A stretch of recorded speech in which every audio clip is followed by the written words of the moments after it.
Thank you, Mr. Chairman. And let me start by reiterating what the Chair and Ranking Member both said about both of you. I'm glad you're there.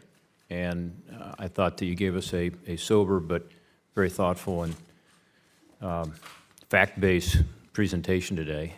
My questions to you are really about why, given all the things we are doing, including sanctions, are we not making better progress? Let me start by saying I appreciate that a couple weeks ago the Secretary was able to make clear the findings of the investigation into the Russian involvement in the attempted assassination in Sergei Skripal and his daughter. And I think that's the sort of thing where, we need to be frank and be clear-eyed and hold Russia accountable. And I appreciate the fact that that triggered some of the sanctions we've talked about today. But there's so much more. We talked about what's going on in the eastern border of Ukraine. The question was just raised as to how we continue to feel about Crimea. You talked about espionage, cyber attacks, disinformation, propaganda campaigns. You talked about the active Russian evasion of the North Korean sanctions. The influence operations that Facebook recently talked about does foment destabilization. It's not about right or left politics. And I think you make the good point that when we break this down on a partisan basis here in this body and in this country, that only comes to help Russia, not us. And I hope that we in this committee have been able to avoid that and will continue to. Today, Microsoft announced that it thwarted Russian-backed cyber attacks, as an example, on the IRI, the International Republican Institute, and also on the Hudson Institution. So this is ongoing, even as we talk here today. I think sanctions are necessary. You talked about how firms that are sanctioned are impacted, including, you said, on average, a firm would lose 1/3 of its employees if it was sanctioned. The ruble has been devalued. But it's obviously not working the way we would like it to. I'm not saying it doesn't have impact, and again, I think it's necessary. So my question to you really is, what would be more effective? What either additional sanction pressures or non-sanction pressures do you think would be most effective in countering what is going on? And specifically, I'd like you, Secretary Mitchell, to talk a little bit about the Global Engagement Center. There was talk about a new fusion center. I'm not necessarily against that, but we just set up this Global Engagement Center. Senator Murphy and I spent a lot of time on legislation over the years working on this.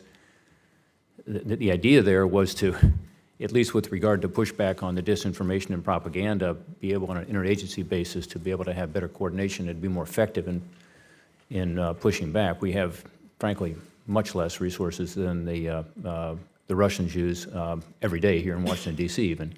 But could you talk a little about that or other ways we could deal with what is obviously a continuing problem with Russia?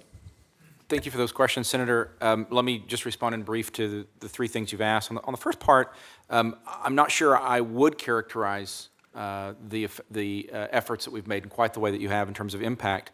I think the chilling effect on the Russian economy and certainly key sectors has been significant and measurable. Since 2013, foreign direct investment in Russia has fallen by 80%, which is a pretty stunning number. At this point, we're looking at an impact through the chilling effect of use of 231 from CATSA of $8 to $10 billion in foreclosed arms deals. I think your broader point on Putin and his view of the United States not having a partisan axe to grind is apt. I don't think that Putin is a student of Jefferson or Adams. I think he's a student of Haushofer. I think it's about geopolitics. I think Microsoft revelations from yesterday show that. Facebook expulsions show that very clearly, that the groups in question were fomenting violence from a fringe left perspective.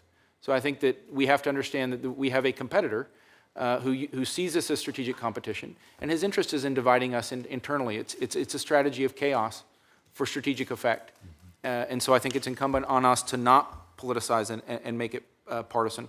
In terms of GEC, we've worked very closely with GEC. As you probably know, the department has put $20 million of our own resources towards this effort in the period when we're waiting on the additional funds. We're really looking forward to seeing our colleagues at Department of Defense move the additional $40 million so that we can see the GEC be up and running in the way that it was intended in the areas related to Russian disinformation. Do you feel like you have the right staff on board at GEC to be able to punch back?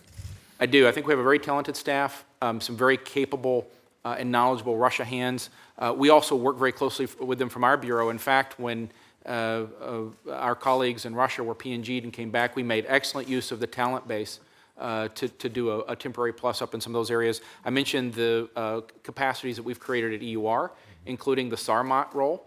SARMAT is the acronym for this person's role. It's also the acronym for a Russian missile. I think it makes the point very clearly that we take the problem seriously.